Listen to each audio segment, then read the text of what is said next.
So, like I said, first we're going to be talking about Docker.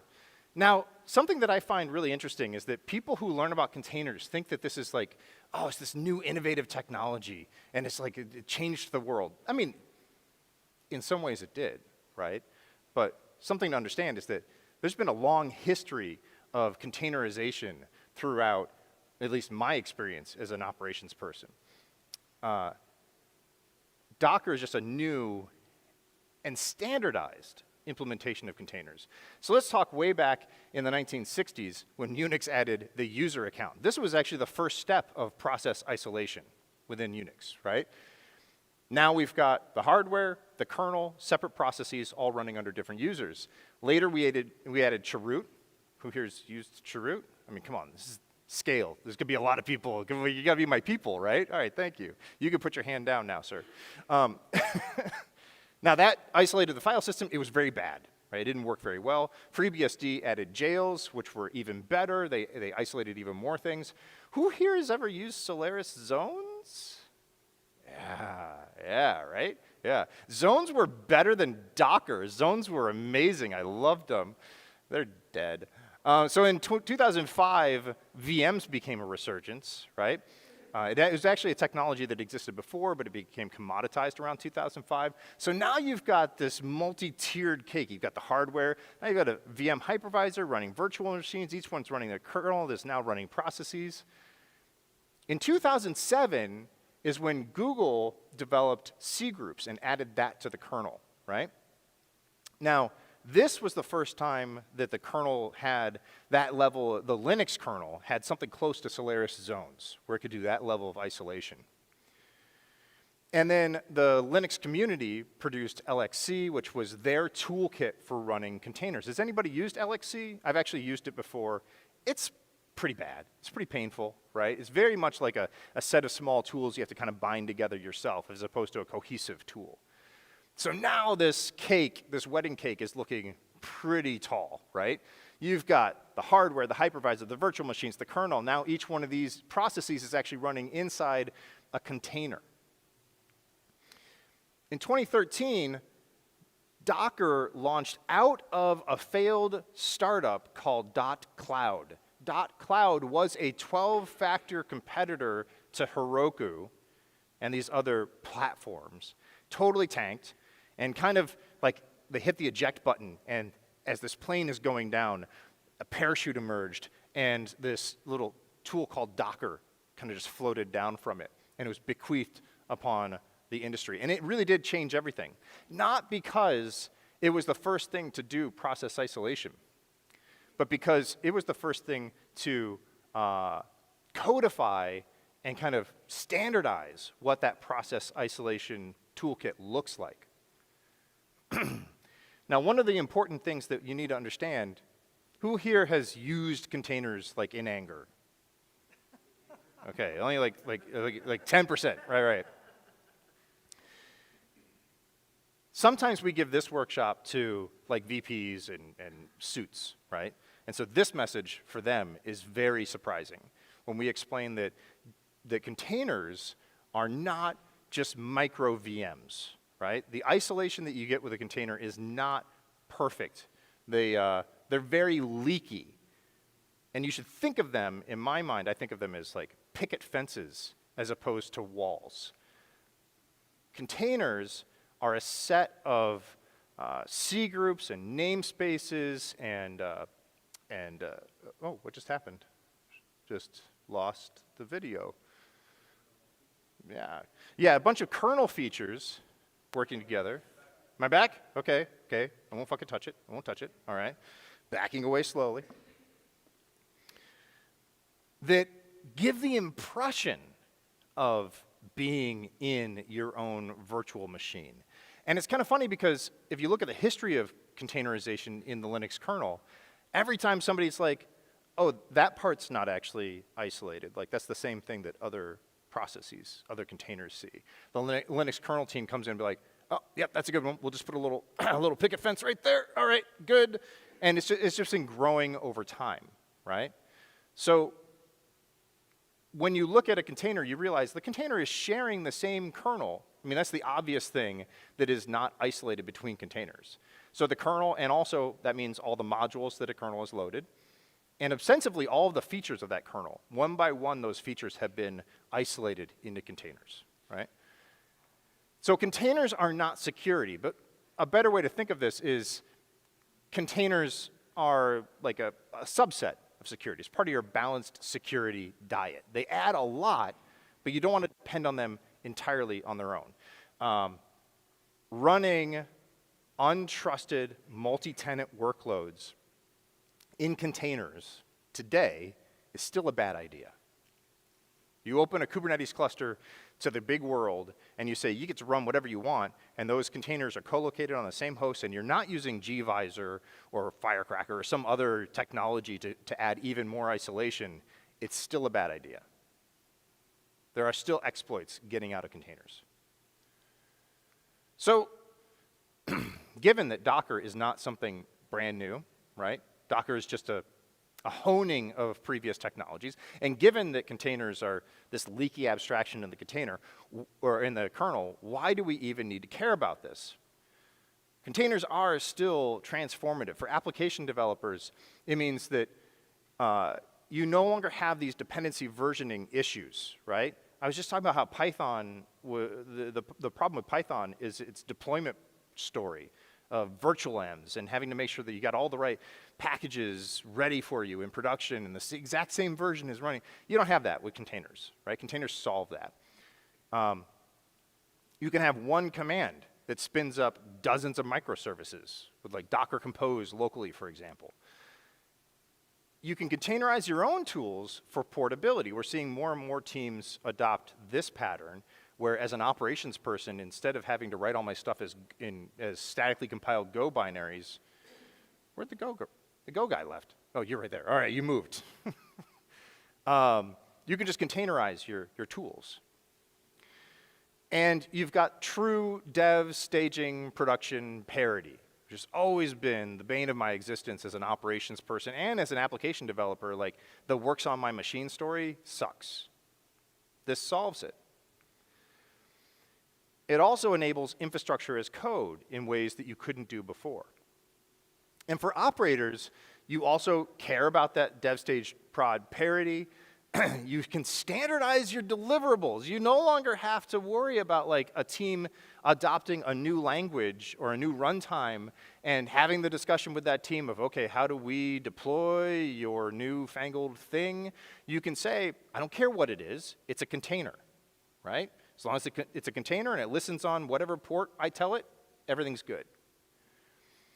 And you can push that dependency management problem back onto the developers where it belongs. I remember once, a long time ago, actually while I was I wonder if he's here. While I was in Pasadena, living here a long time ago, I had a developer SSH into the prod server and upgrade Perl by hand by patching one fucking file, right? They were like, well, this is the only change that happened. It'll be fine. After I told them not to do it, right? That was a fantastic conversation. But I understood his frustration.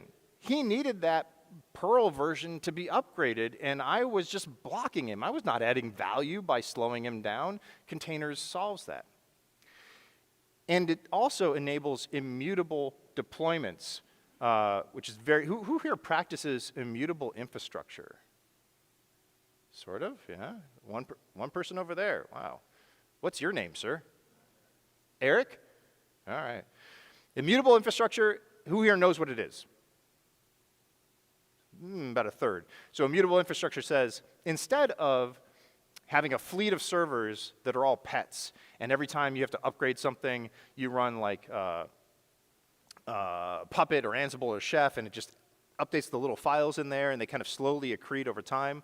Instead, you say, fuck it, we're going to rebuild the VM from scratch every time. So we have a golden image that gets kicked out at the end of our CI/CD pipeline, and we roll the entire fleet of servers. I actually talked to an administrator that did this nightly as a rule, even if there wasn't any changes to the servers at all, just because they had stringent security requirements. The problem is on AWS, burning a new golden AMI and rolling your fleet of servers can take hours. With Docker, it could take seconds. And it unlocks Kubernetes, which we're going to get into next. But it's not all rosy. It's a security nightmare when you have to worry about where Heartbleed is actually active in your systems, right? You no longer have that same level of visibility into what's deployed on your servers. It's a different set of tools for that. And remote vulnerabilities are happening everywhere, right? Everyone's a DevOps. This is the part that pisses me off the most, actually, right? Application developers who are in charge of building their container images now have to understand all this black art voodoo that I just happen to love, right? And that's wrong. This is my bias. I came from Cloud Foundry, Heroku, 12-factor, where like you should not have to worry about any of that. But Kubernetes, 2 steps forward, 1 step back, this is the compromise. In order to build a Docker container, you need to understand not just Linux, but like Ubuntu or whatever distribution you're using. And instead of having, 100 bare servers to manage or 1,000 virtual machines to manage, now you're managing tens of thousands of containers. But there are tools that help with that. Really, I just made this point because this GIF is just adorable. So it's still a better world than what we had before. Like I said before, containers aren't new, but Docker's a lot more than just a step forward in containers.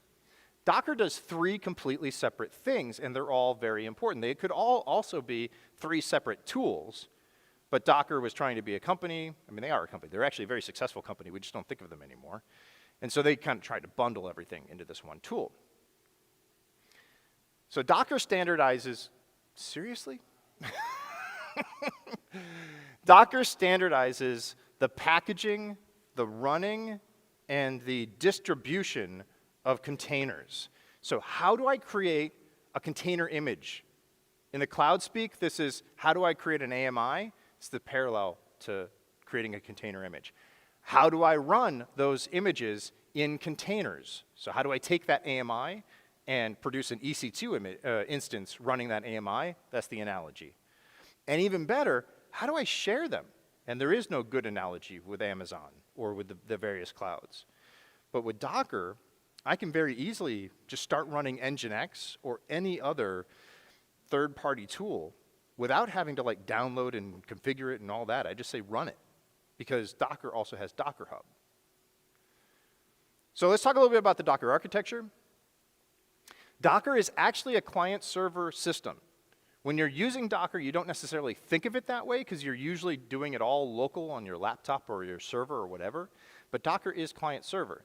So there is actually a Docker daemon that's running. It's responsible for doing almost everything. It's responsible for storing all the images, for running the containers and monitoring the containers. It's responsible for talking to the registry to either push your container image to the registry or pull down one that you've asked for. And you drive the Docker daemon through the Docker CLI. Docker pull, Docker build, Docker run, those are the main ones. There's a lot more. So like I said, the Docker daemon is responsible for managing containers, images, volumes, networks, all that kind of stuff, the talking to the registries. The command line tool, the Docker client, is the thing that talks to the daemon through a RESTful interface. And then you've got the registry, which is there for, it's basically the marketplace of containers that you can use. So again, that's the image. Now, one thing to keep in mind is Dockerd itself runs as root. I want to say it has to. I think when it was first developed, they thought they had to in order to make this work. Since then, they figured out, some other teams have figured out, you don't actually need to run it as root. We're not going to get into that. But Docker, by default, runs as root.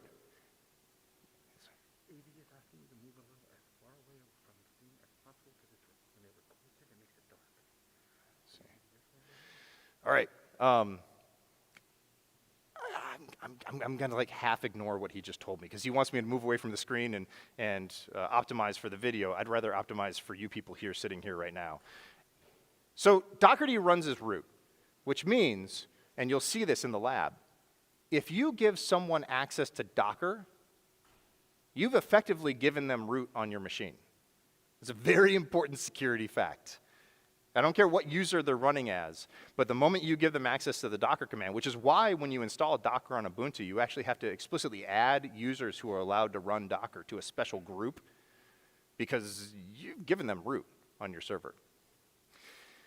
So like I said, Docker comes in, it does three main things: creation, running, and distribution, which is Docker build, Docker run, Docker push. We're going to talk about creation first. So a container, just to make sure we're using the right parlance here, a container is a set of processes running with isolated process IDs, isolated networks, file systems, all of that isolation. That's the process. Running with that isolation is the container. The image is the set of directories and files that you use to create that container, right? The analogy in AWS is the image is the AMI, and the container is the EC2 instance. Docker build creates the image. That's the thing that creates that image using what we've probably all seen before, a Docker file. So a Docker file is an atrocious format. I hate the Docker file so much. But it's a set of instructions that are run one at a time in order to generate this image. So you use Docker build to do that from the Docker file. This is the Docker file format.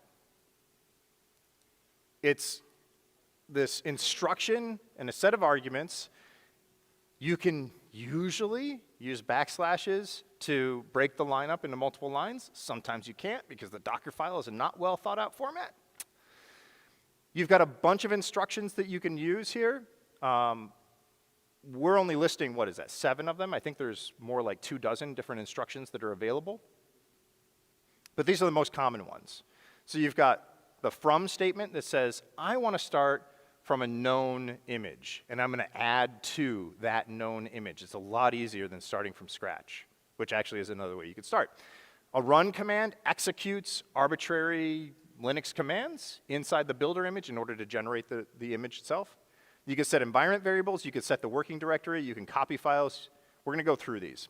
So here is an example of a relatively real life Docker file. They're usually about 3 times as long as this, but they can be very simple. So we're starting with the base Ubuntu image. We're saying, I don't want to do everything myself. I'm going to start with Ubuntu 2004.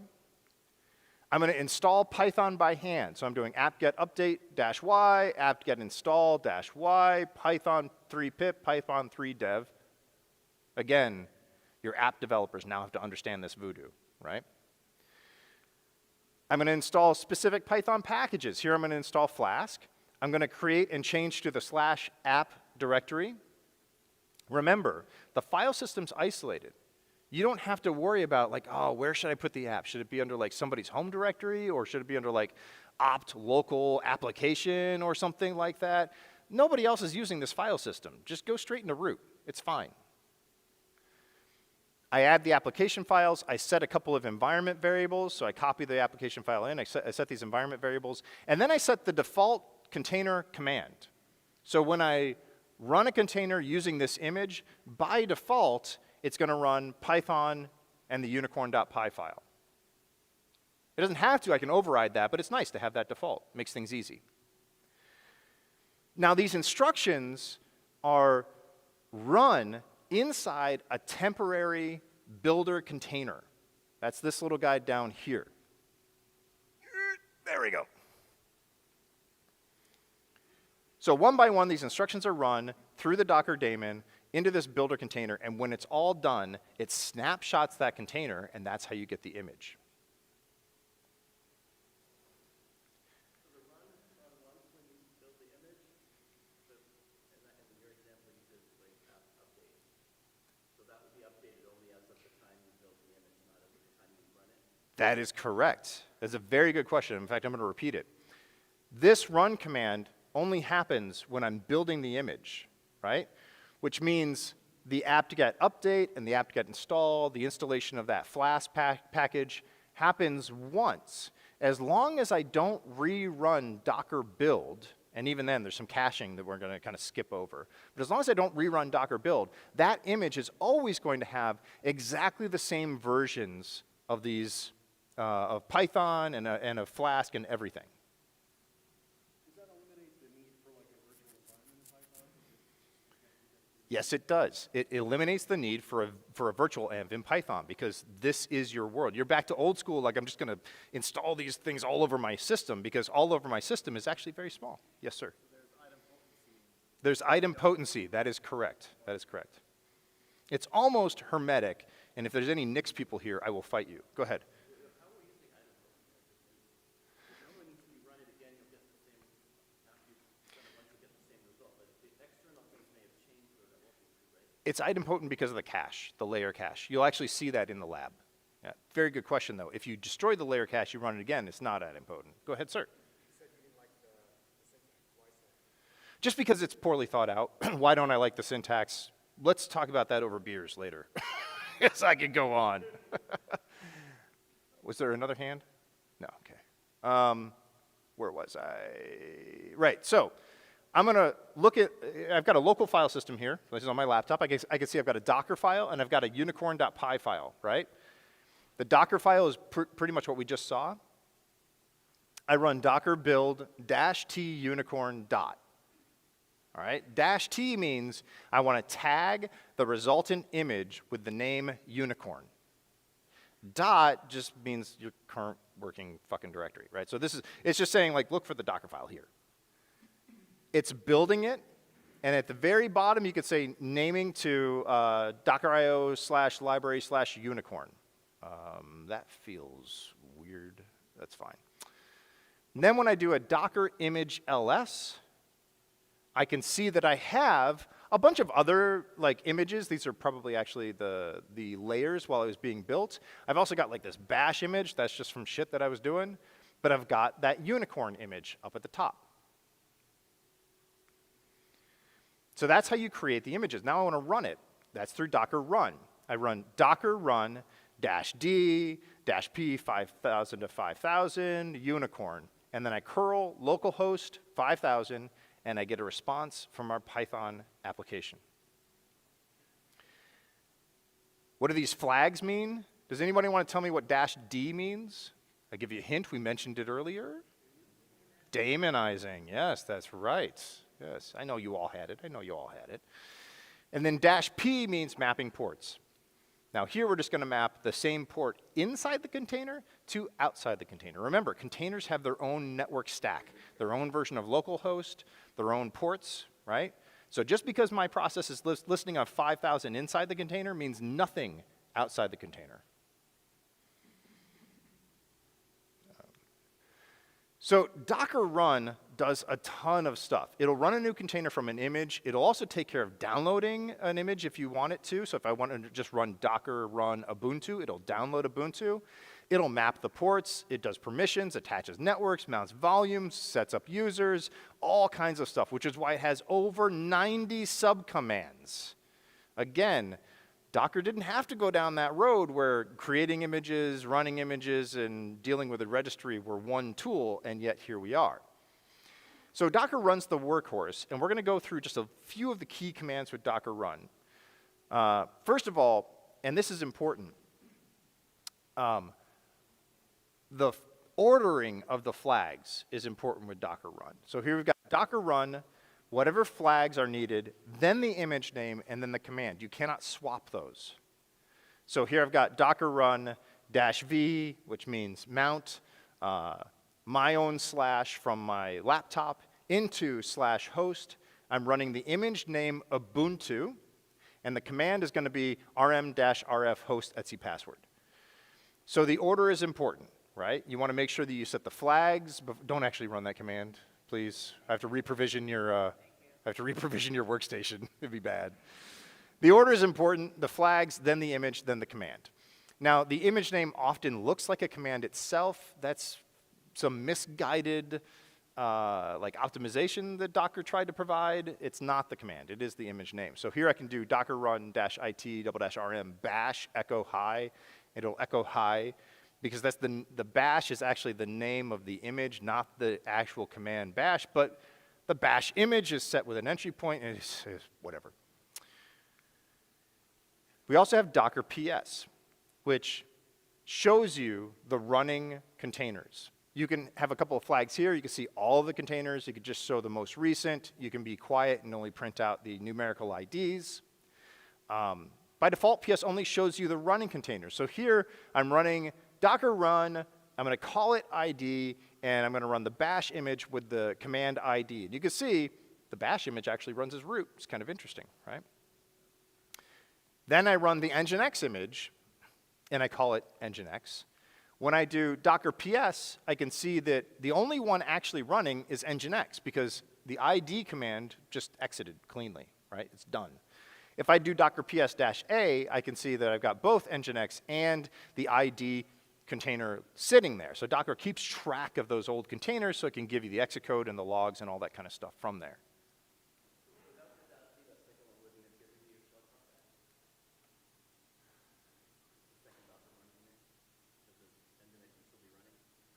Yes, that's correct. Without it, down here, Docker run name nginx -d nginx. If I had not specified -d, it'd just sit there, running nginx attached to your terminal, right? Yeah. Now, if I do Docker PS --quiet, it just gives me the IDs. That's extremely useful for scripting, right? And I can do AQ to give me the IDs of everything. Then we have Docker exec, which runs a command in a running container. Now remember, containers are not virtual machines, which means we don't have SSH. You should not be running SSHD inside your containers. Instead, we have Docker exec. So here I'm going to run a container called color. I can do Docker PS, I can see that color's running, and I can exec into the color container, which is the moral equivalent of SSH. Now I have a running shell inside that color container, and if I run PS, I could see the Ruby is running there, and also my shell is running there. So I'm grafting into the same namespaces as the running container. I've also got Docker logs. Docker tries to adhere to the 12-factor model, which is there's no like weird logging protocol. There's no like talking to syslog or anything like that. Anything you spit out to standard out is going to be your logs. And the Docker logs command is fairly rudimentary, actually. It doesn't do a whole lot. So here I'm running a container called loud. All it's going to do is it's the Ubuntu image running bash -c, while true, print out the date, sleep a second, and continue on. When I run Docker logs, I can see that I get that output. It's just printing it to standard out, so it shows up in the logs. And I can also add some timestamps and things like that. All right. That was actually more talking than I promised you. I'm so sorry about that. But we are now ready to begin the lab. Remember, you and your pair are on the same IDE, so only one of you should actually be typing the commands at a time. And if you have any questions, just raise your hand. Maz and myself are here to walk around helping you out. I see we've already got a question. So there's a few up here. If you want to relocate down to here, then you'll be able to join in. Yeah, we can grab it. Here we go. A lot of new people came in, so they want to re-explain. Yep. That's a good point. So if you came in a little bit late, if you want to participate in the lab, we have handouts, some flyers here that have specific information for how to get into the cloud IDEs. They are in pairs, so there are some open pairs down here, so if you want to pair up with people who have cards, that'd be fantastic. You don't need anything except for Chrome in order to participate in the labs. Remember though, you are paired up, so if you hand somebody else a card, there's another person with that same number. Do not just start typing commands. You need to be coordinating with that other. It's pair programming, people. It's pair programming. Second.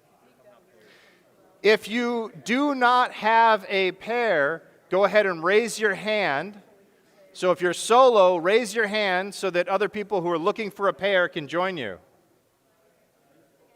So we have a few solo people. If you want to find somebody to sit with, Find somebody with their hands up. Make a friend. You, all right. 13. Who's number 13, by the way? Lucky number 13.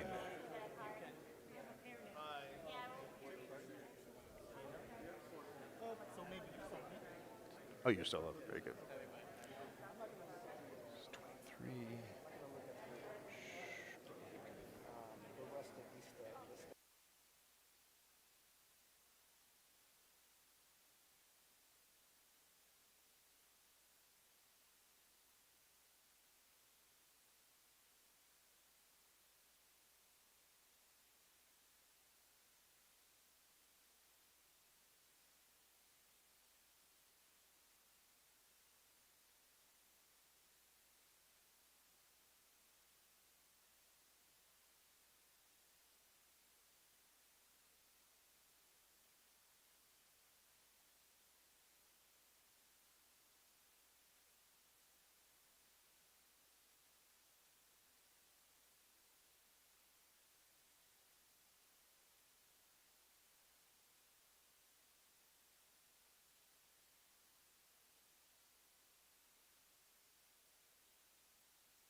there's a worse bug. So for some reason, Flask is not listening to the environment variables that we set. And the environment variables are saying two things. One, it's saying listen on port 8000, and Flask's like, no, fuck off, I'm gonna listen on 5000. Okay, fine. But the worst one is that we told Flask to listen on 0000. Who here knows the difference between 0000 and anything else, I guess? Right? What it's saying is that Flask is only listening on localhost. Now, each container has its own network stack. So its localhost is not your localhost. You can't get there from here. Now, being able to curl the unicorn process is not actually an important part of the lab. The more important part of the lab is futzing around with the containerization itself. So my apologies about that horrendous bug. I don't have a quick fix for it. Move past it. Are you sure? Because I think it's.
Now I know that probably about half of you are still working on the lab, but in the interest of getting through the rest of the content, and because we are going to be sending you your home directories and the slides and the labs and everything after the fact, we're going to move on. We're going to start talking about Kubernetes, all right? All right, let me, I got to switch back over here.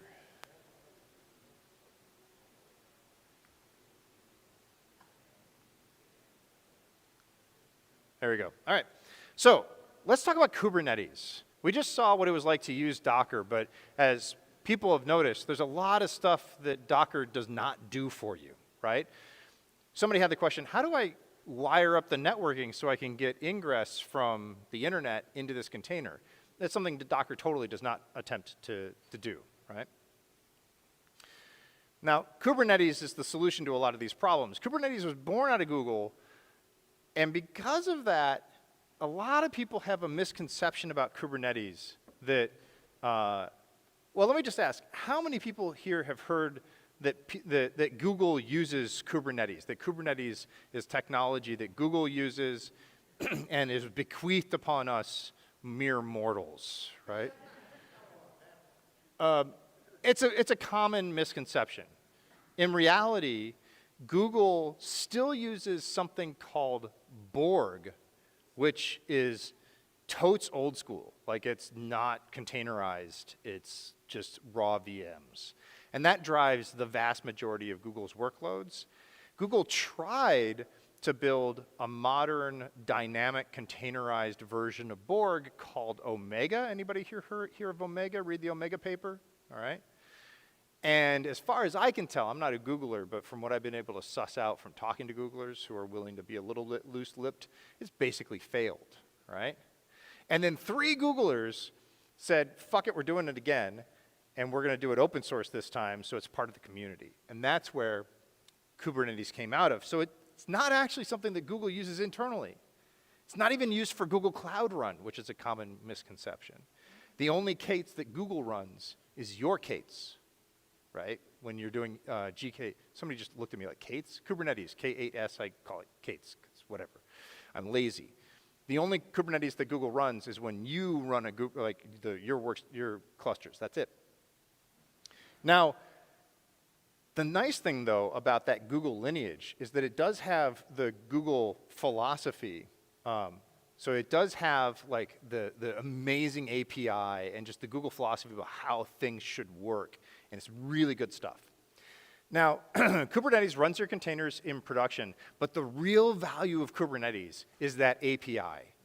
In fact, I believe if you take the Kubernetes API and remove everything having to do with containers, it's still an incredibly valuable tool just because of how good the API is.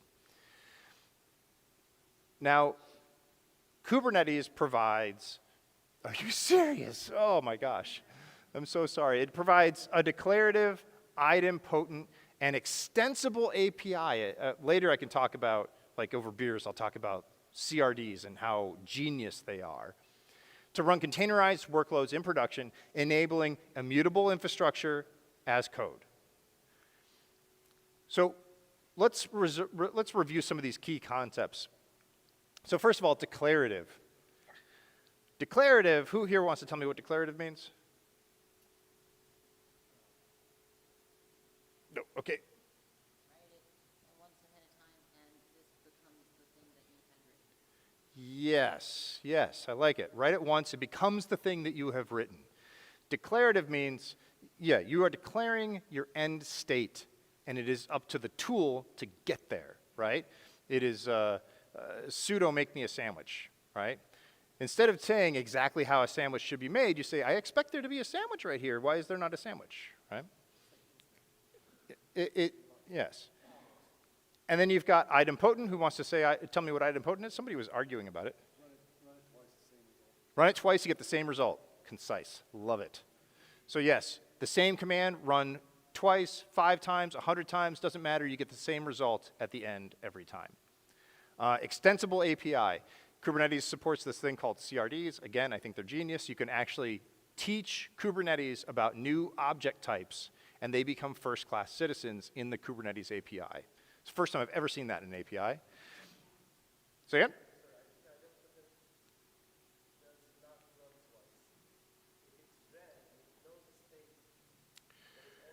Did you just well actually me, sir? I think you did. We're going to move on, because I will die on that hill. But it runs containerized workloads, is what we just learned about Docker. In production, it's got all of the Google juice, all of the philosophy, all that SRE philosophy, and like what production means for running, enabling immutable infrastructure instead of instead of Docker execing into all these containers to change the version of Python, you just generate a new container image, blow away the whole thing, spin it up with a new, Kubernetes supports this as a first-class feature.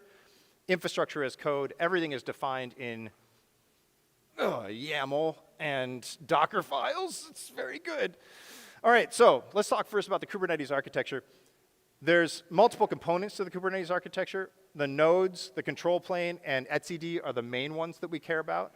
So first, we're going to look at the nodes. These are the muscle. These are the things that actually run your Docker containers.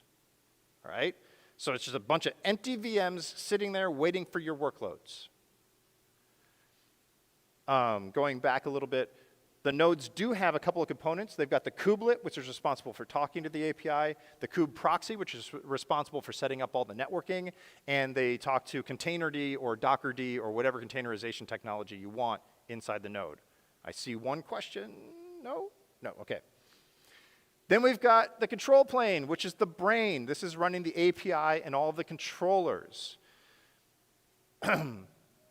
The way that Kubernetes internally, the architecture works, is that you've got an API whose pretty much its only job is to act as a gateway to store the data into etcd, which we'll talk about in a second. Then you've got these controllers that are basically glorified for loops, little myopic robots doing one thing at a time. And they're just constantly asking, like the scheduler is a controller that's constantly asking, are there any pods in the database that are not scheduled on nodes? And the API says no. And the controller says, are there any pods in the database that are not scheduled on nodes? And the API says no, and it repeats forever, right? That's basically what controllers are. And if it does hear that there's a pod not scheduled on a node, it'll say, okay, put this pod on this node. And the API is like, cool, dude.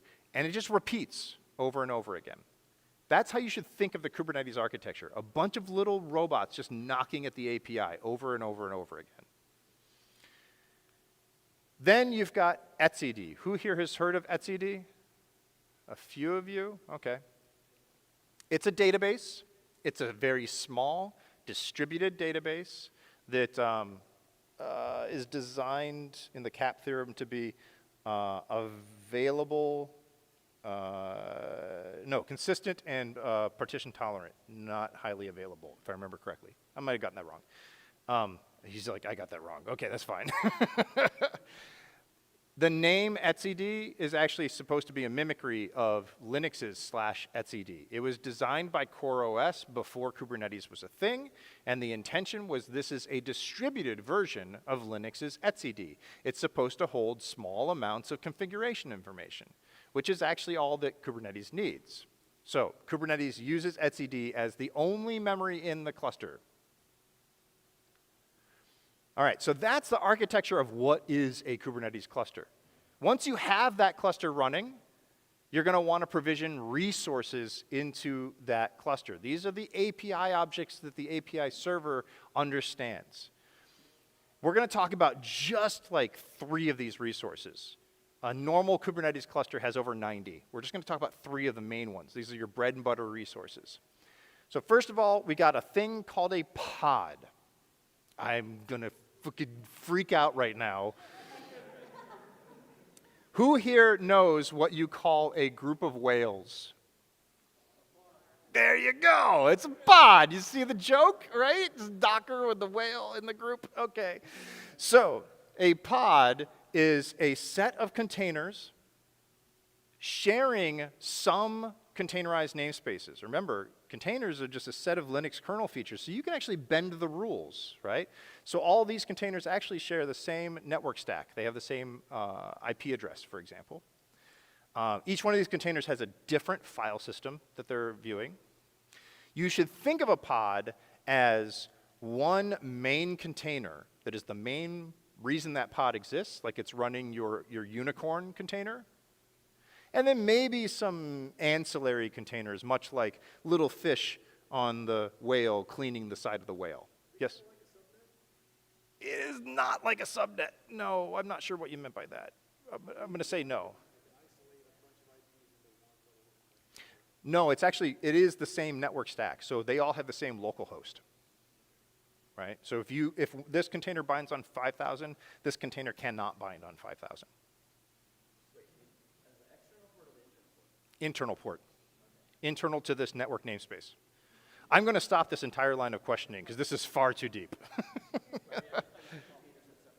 They usually do, but remember I said you can bend the rules because it's just Linux kernel features, right? So they actually, when Kubernetes runs these containers, it says, and you're actually going to use this network namespace instead of your own. It tells Docker that, that's correct. Yes, sir.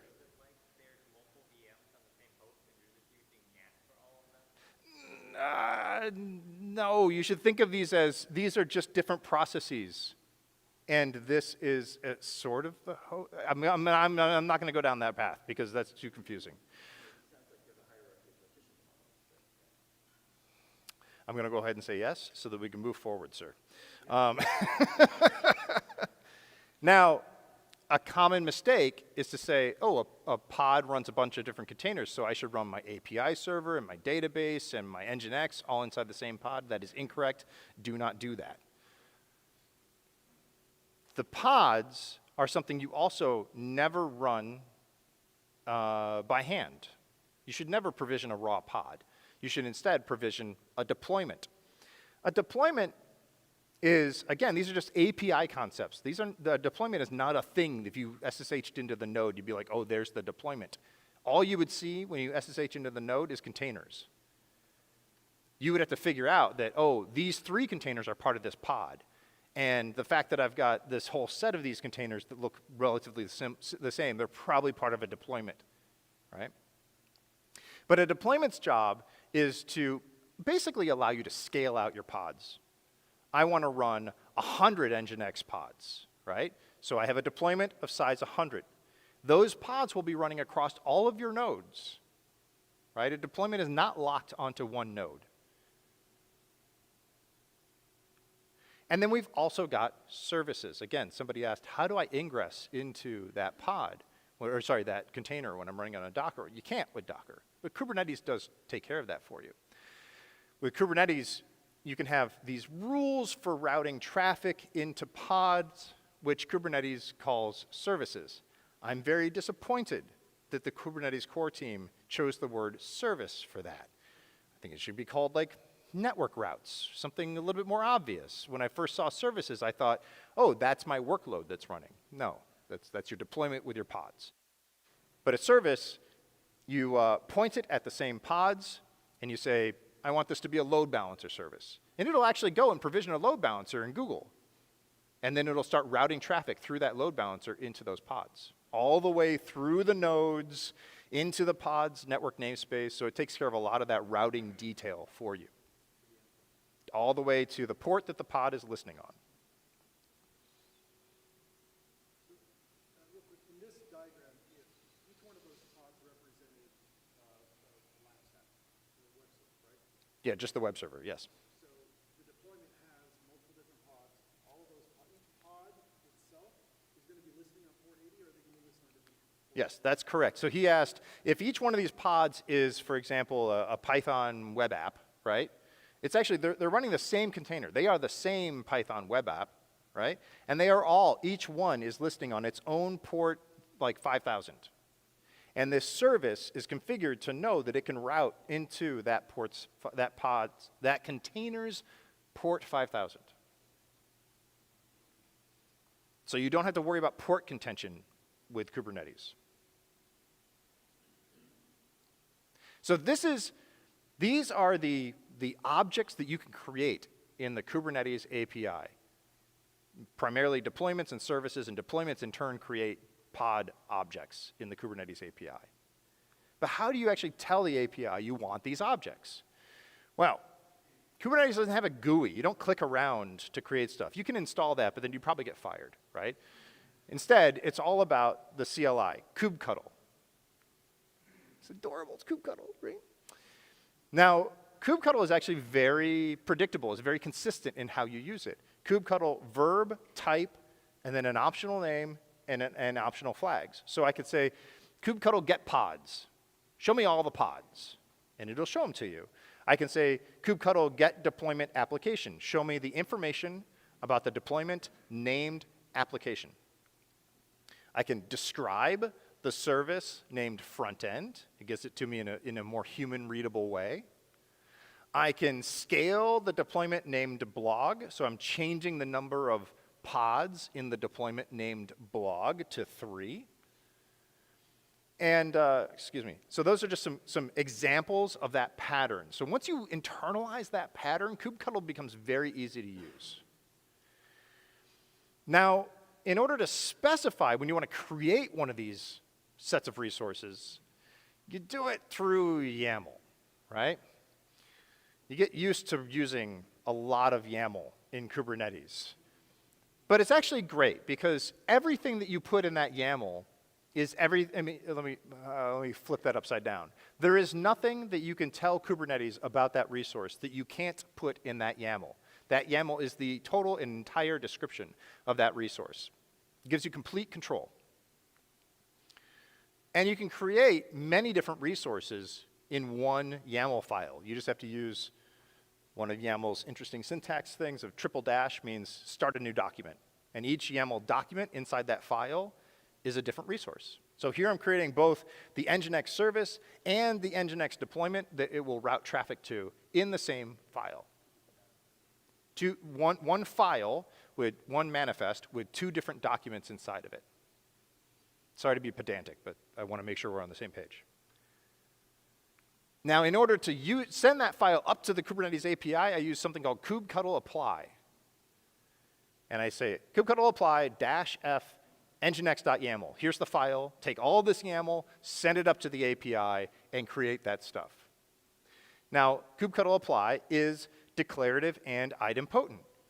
It's declarative because everything that you need to be in that converged state is in the YAML file. You'll notice, for example, that if we just did this imperatively, the service is first and the deployment is second.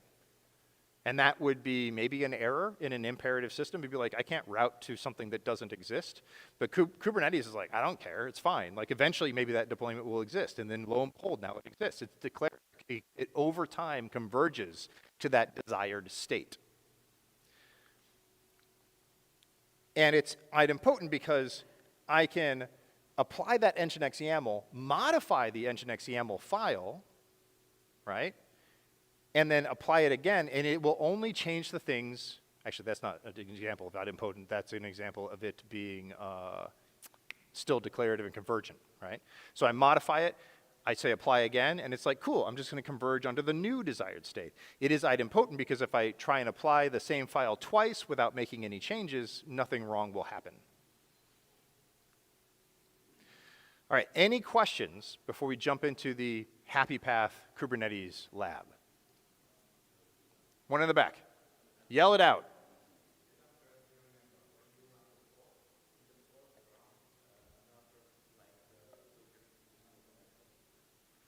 Say that again? When you run pod, in the pod, it's supposed to you run like container formats, yeah? Inside the pod, there is one network. All the containers are sharing that network namespace. The pod, you can think, if you want to just squint, if you want to just like gloss over the details, it's totally fine to think of a pod and a container as being the same thing. Like a pod says, run this container. In fact, I think in the lab, you're only going to do single container pods. Any other questions before we jump into the lab? All right, have at it.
Okay, everybody. I'm seeing a lot of Slack open right now, and okay.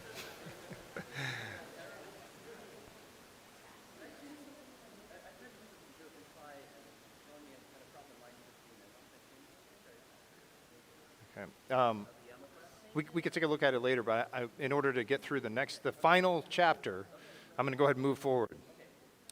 All right, so let's talk about the rest of the iceberg, right? Now, Kubernetes is fantastic. It has this basically standard API for being able to deploy like an entire unicorn in a box, right? But it's not what we would call a platform. What I mean by that is it's really a set of Lego bricks that you can put together in order to achieve almost anything in Kubernetes. And that's where it really succeeds. But the Lego bricks are numerous. Like I said before, in a normal, like this isn't even like a heavily used or heavily configured cluster. There are going to be about 100 different resource types. We haven't talked about endpoints or nodes even, or pod templates or secrets or service accounts. All of this stuff is things that you have to learn. You actually have to know most of it. There are so many tools in the CNCF landscape that this image is often used as a dire warning about adopting Kubernetes, right? This is just the landscape of vendors that are available to you, or open source tools. Each one of these has myriad complexities, right? And it's up to you to choose the right ones and to put them together. We haven't talked about a bunch of things that you have to do in order to run production workloads in Kubernetes. Like, how do you limit resource usage? How do you scale automatically? How do you ensure workload health? This isn't even that deep, to be honest. We're not going to talk about stateful sets, and we're not going to talk about like advanced secret management or advanced CNIs. We're not even going to talk about Istio, right? Jesus, you open up service mesh, you got to, I know for a fact that a large furniture company has a service mesh team that was equal in size to their Kubernetes team because the complexity is that big.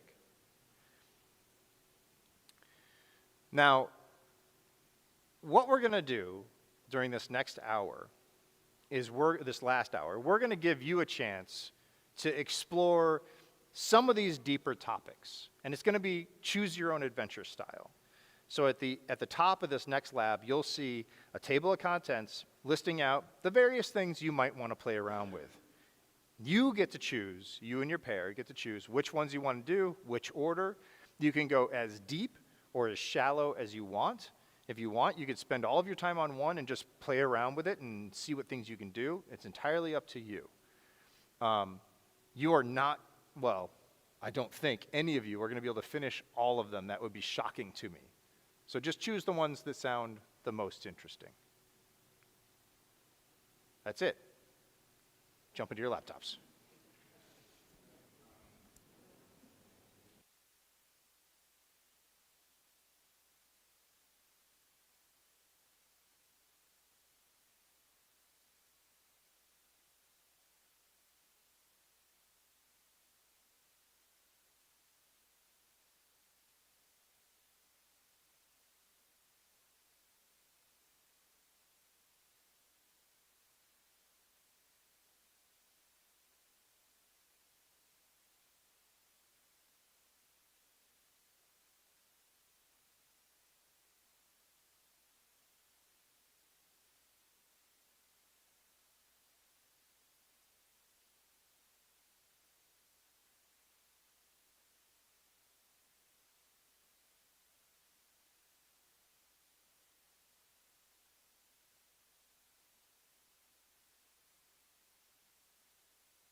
Hey, everybody. We're going to change the format just a little bit because I can sense some people are like, oh, I'm not so interested in these labs. It's sort of a tridding. So what we're going to do is we're going to go through the final slides just to talk about like why.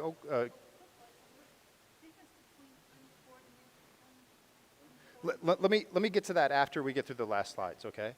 So we're going to go through the last slides and then come back into this lab and let you continue on so that you can spend as much time as you want on this lab until they kick us out of the room, all right? So that way we get a little bit more time out of it too. All right, so we just saw that Kubernetes isn't a platform, right? Instead, it's a platform for building platforms. In fact, the core team behind Kubernetes literally said that they never expected developers wrangling YAML. They never expected this world that they have brought to us, bequeathed us. So if all that's the case, why is Kubernetes so exciting? Well, because it really gets the foundations right. It meets you halfway, and it normalizes the cloud, something we were just talking about with like bare metal. And it's ubiquitous. So what do I mean by all these? It nails the foundations. Kubernetes didn't come out of Google, but like I said, it has all that Google juice, all that Google SRE philosophy built into it. And Google's been doing this a long time. So the Kubernetes foundations are fairly close to being perfect. We put this up on the screen before. These have been practices for years before Kubernetes was a thing, and only now do we have a platform that really encapsulates all of it, and the API is truly genius. This is an SRE's dream, right? It meets you halfway. What do I mean by that? Well, Kubernetes is very pragmatic. We talked about Heroku and the 12-factor application model.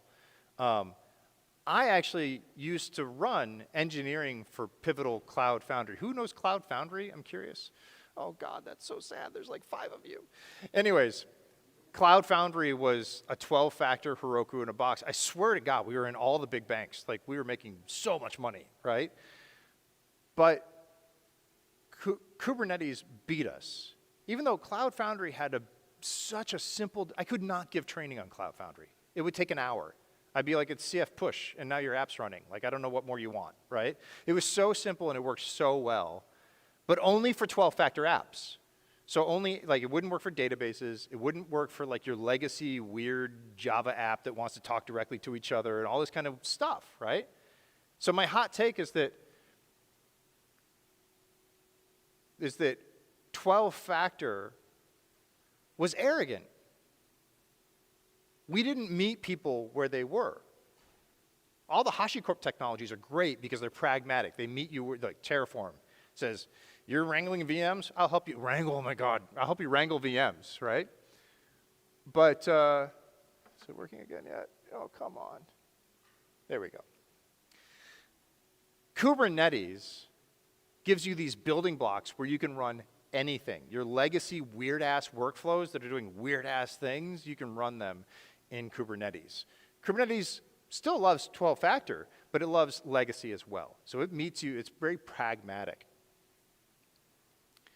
Now, all of these Legos that Kubernetes gives you lets you build whatever you need. We haven't seen a system that can't be built in Kubernetes. We've seen, and again, we do a lot of this Kubernetes stuff. We've seen a few systems that shouldn't be using Kubernetes, but you can still make it happen, right? It normalizes the cloud.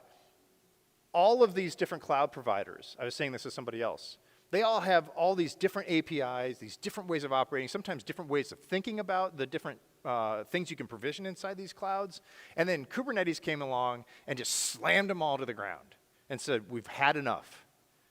And even Amazon was forced to adopt Kubernetes and to provide a Kubernetes distribution. They were the last to the game because Amazon recognized that Kubernetes was infiltrating their moat. But ironically, they actually produced the best distribution. EKS is fantastic.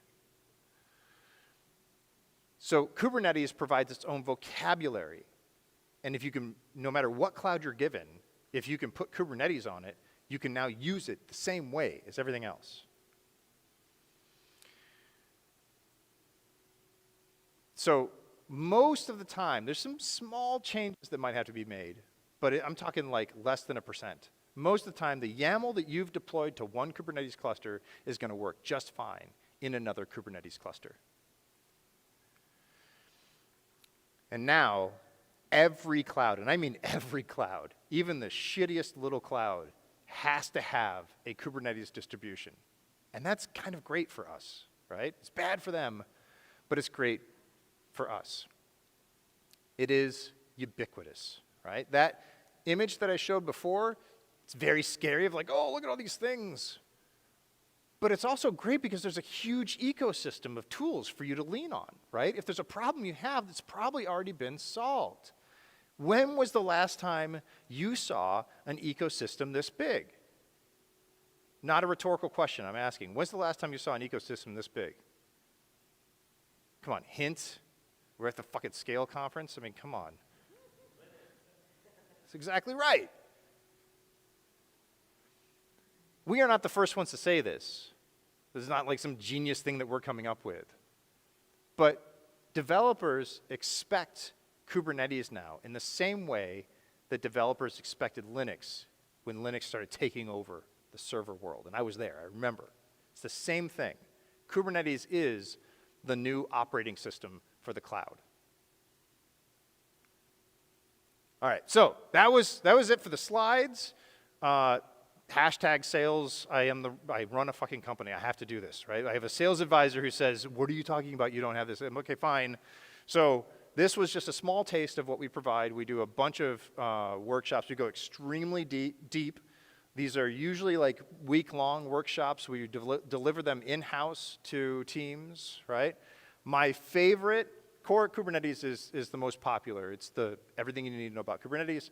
My favorite is actually way down in this corner because nobody ever buys it. It's my favorite one. It's Containers Demystified. And I deliver that one personally because none of my developers could be bothered. But that's the one where we go into all the Linux systems programming that underpins Docker. It's a full week. And at the end, you actually build your own containerization in C from scratch. So much fun, right? I love that workshop. Please buy it because I don't want to get rid of it. But we have a bunch of these. Programming Kubernetes for building custom controllers and all that kind of stuff. So, sorry, hashtag sales, all done. And as I said before, this is the QR code. So get it out, scan it, fill out the form, and we will send you or just email hello@superorbital.io. We'll send you the slides, the labs, and a tarball of the entire home directory so that you can continue playing with this stuff. If there's any more of these labs that you didn't get to, you can try them at home. All right, so like I said, I just want to get through those slides so that now you can focus entirely on the choose your own adventure paths, the deeper Kubernetes, and we're just going to be here until they kick us out of the room, depending, I mean, I don't know how much force they have. We might even be here longer, so we'll see. All right, thank you, everybody.